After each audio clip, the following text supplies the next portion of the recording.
What's going on, everybody? It's Moonshine Jones here to recap the Tennessee-Cincinnati game. Before I get started, I always like to say thank you to that beautiful thing behind me, the American flag, and all the service members, reservists out there. Thank you for what you do for our country, and thank you for everyone that protects us on the streets.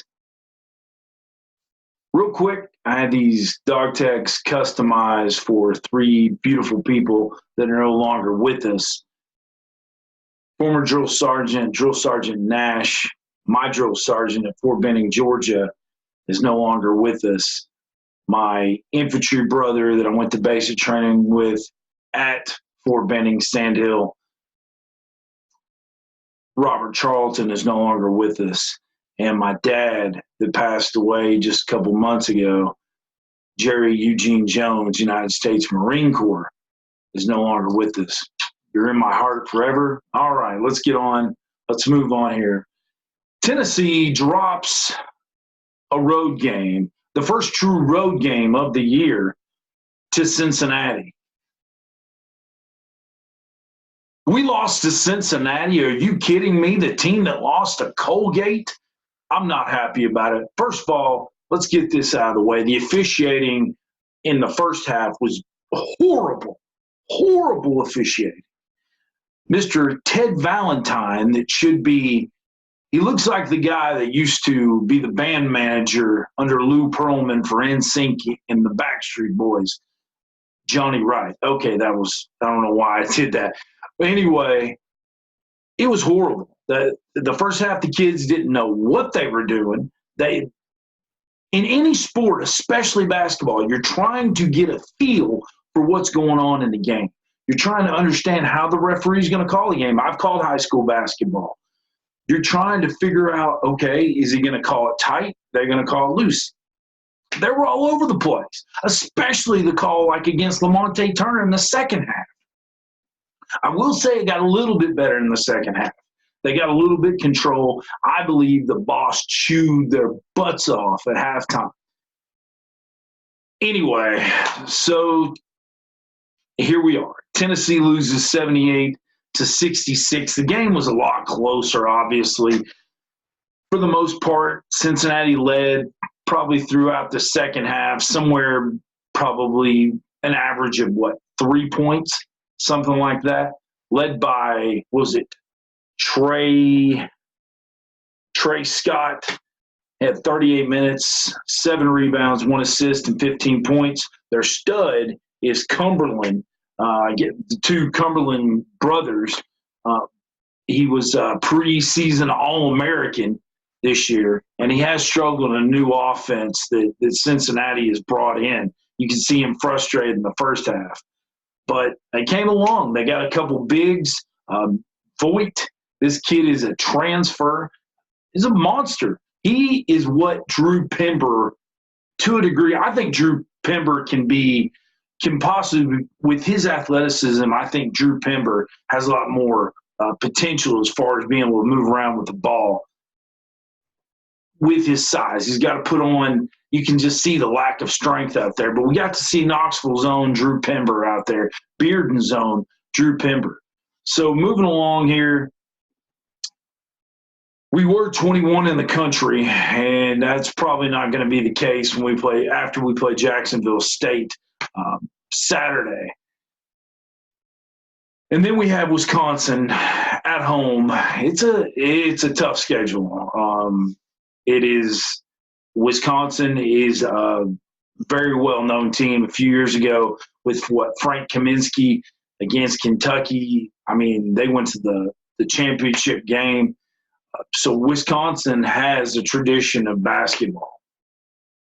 Going down through everything, Jordan Bowden ended up with 13 points, 2 rebounds, and 6 assists. It seems to me that Jordan Bowden is not comfortable. When I look at him, I look at like a Scotty Hobson. If you remember Scotty Hobson that played in Tennessee, I look at him as like that kind of scorer, almost like a smaller, like a Vincent Yarbrough, if you remember Vincent Yarbrough from Cleveland High School. I look at him like that. I look him. He just doesn't look comfortable. He looks like they're trying to do, and they may be trying to do more than they really should be trying to do. Bowden and Turner have admitted they've got the team on their back. They're so talented. Now, here's another issue. We're dealing with Lamonte Turner's shoulder, and he went in the locker room dealing with some kind of ankle issue that he's got going on. But you can see Lamonte's not the same player. Looking forward to the transfer. Our guy, I'm not even trying to pronounce his name, that's coming in January. Looking forward to seeing him. I'm excited about that. So there's that. No, I don't do cocaine. I don't do cocaine. I don't do Coke. I do Pepsi. Moving along here, Josiah James, 8 points, 4 rebounds, 2 assists. You know, folks, we were 3 of 15 from three-pointer.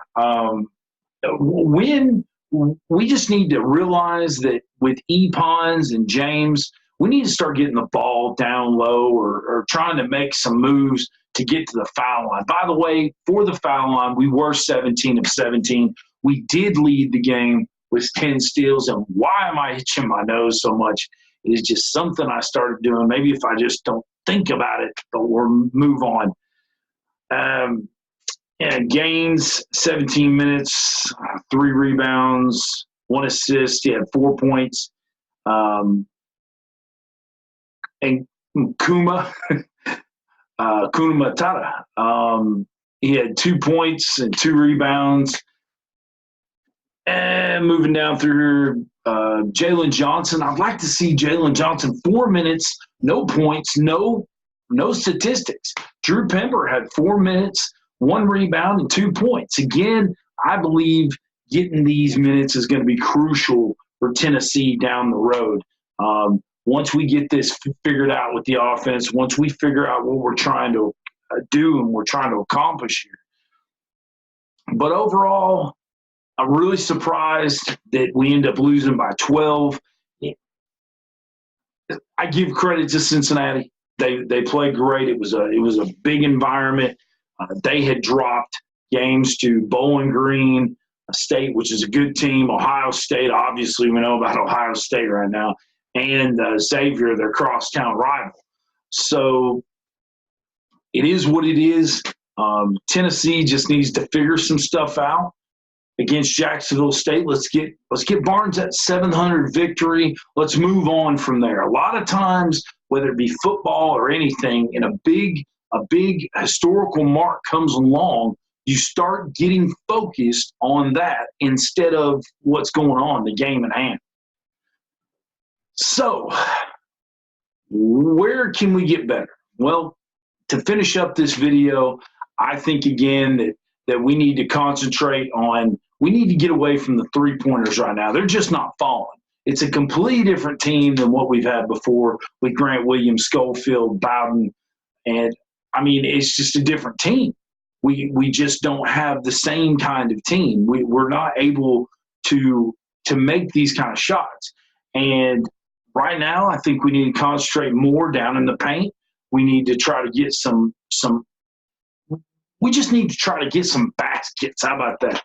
And by the way, with 78 points now, Cincinnati is the first team of the year to go over 70 against Tennessee. Still, 78 points is all we've allowed so far. That's great. But Tennessee falls to 7-3. Cincinnati moves to 7-4 on the season. Cincinnati takes on Iowa next, and Tennessee started to sound like Slater from Saved by the Bell. I'm not going to get into that. You have to date yourself sometimes. Anyway, what I was trying to say was back in the day in Saved by the Bell, Slater would go, the scores are 14-10, 22-10. Oh, anyway, sorry. Had to do that. So, this is where we are. I like the way the team is fighting right now. I think that we've learned a lot. Our big win on the year is VCU, and that's a good win. That's a great win. Thanks for watching, guys. Tell me what you think in the comments section. And have you had enough moonshine? There we go. Tennessee Moonshine Jones here with your Vol report. Thanks for watching. We'll see you later. Go Big Orange. Go USA.